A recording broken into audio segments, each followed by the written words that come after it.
రక్షక భటులు సమాజంలో అన్యాయం జరిగినప్పుడు, ఆపదలో ఉన్నప్పుడు మనం తలుపు తట్టేది పోలీస్ స్టేషన్నే. చట్టాన్ని కాపాడాల్సిన అధికారులే తమ పదవిని, అధికారాన్ని అడ్డుపెట్టుకుని అభాగ్యుల జీవితాలతో ఆడుకుంటే, న్యాయం కోసం వచ్చిన బాధితురాలని రాబందులా పీక్కుతింటే, ఇది హైదరాబాద్ పోలీస్ శాఖలోనే సంచలనం రేపిన ఓ నిజమైన నరరూప రాక్షసుడి కథ.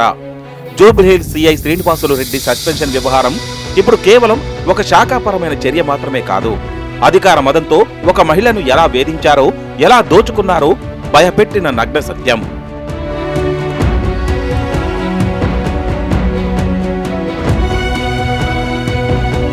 కథ ఎక్కడ మొదలైందో తెలుసా?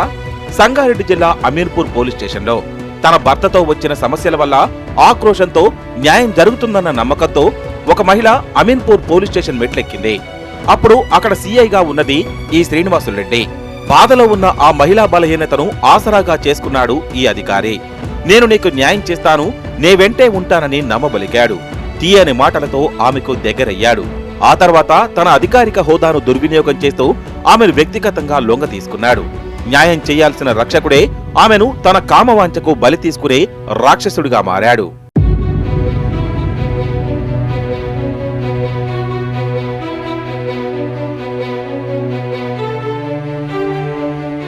ఇక్కడితో ఆగాడా అంటే అది లేదు. నమ్మించి లొంగదీసుకున్న తర్వాత కొంతకాలం ఆ మహిళతో కలిసి ఒకే ఇంట్లో నివసించాడు. ఆమె నమ్మకాన్ని పూర్తిగా వాడుకున్నాడు. ఆ తర్వాత తన అసలు స్వరూపాన్ని బయటపెట్టాడు.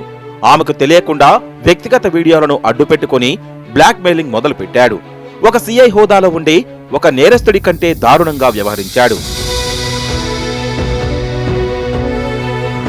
వీడియోలు బయటపెడతారని బెదిరిస్తూ ఆ బాధిత మహిళ నుంచి లక్షలు కాదు, ఏకంగా ₹1 కోటి పైగా లాగేసుకున్నాడు. ఆమె డబ్బుతోనే తన ప్రమోషన్లు, ట్రాన్స్ఫర్ల కోసం ఖర్చులు పెట్టారని ఆరోపణలు వస్తుంటే, అసలు మనం ఏ సమాజంలో ఉన్నాం? చట్టాన్ని కాపాడే అధికారాన్ని ఇలా స్వార్థానికి, లంచగొండితనానికి, బెదిరింపులకు వాడుకోవడం ఎంతవరకు సమంజసం?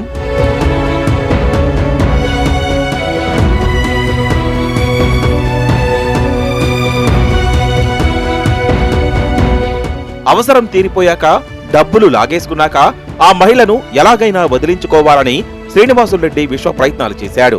బెదిరింపులకు దిగాడు, తీవ్రంగా వేధించాడు. కాని ఆ బాధితురాలు భయపడి వెనకడుగు వేయలేదు. ధైర్యంగా ముందుకు వచ్చింది.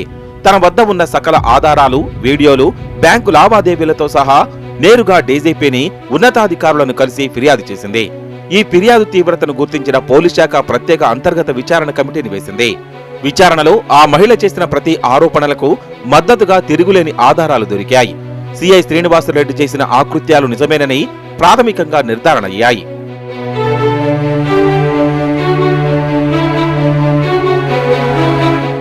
ప్రాథమిక విచారణ నివేదిక ఆధారంగా హైదరాబాద్ పోలీస్ కమిషనర్ సజ్జనార్ తక్షణమే చర్యలు తీసుకుంటూ జూబ్లీహిల్స్ సిఐ శ్రీనివాసులరెడ్డిని సస్పెండ్ చేస్తూ ఉత్తర్వులు జారీ చేశారు. కానీ ఇక్కడ ప్రశ్నించాల్సింది ఒక్కటే, కేవలం సస్పెన్షన్ మాత్రమే సరిపోతుందా? న్యాయం కోసం వచ్చిన మహిళను వాడుకొని ₹1 కోటి లాక్కొని వీడియోలతో బెదిరించిన ఈ సీఐపై కఠినమైన క్రిమినల్ కేసులు నమోదు చేయక్కర్లేదా? పోలీస్ యూనిఫామ్ వెనక దాక్కొని ఇన్ని ఆకృత్యాలకు పాల్పడిన ఇలాంటి నరరూప రాక్షసుడికి చట్టపరంగా కఠినమైన శిక్ష పడేలా చేయాలని ప్రజలు డిమాండ్ చేస్తున్నారు. సమాజంలో రక్షణగా ఉండాల్సిన వారే భక్షకులుగా మారితే ఆ వ్యవస్థకే ముప్పు. మరి ఈ ఘటనపై మీ అభిప్రాయం ఏంటి? ఇలాంటి అధికారులపై ఎలాంటి చర్యలు తీసుకోవాలి? కామెంట్ రూపంలో తెలియచేయండి.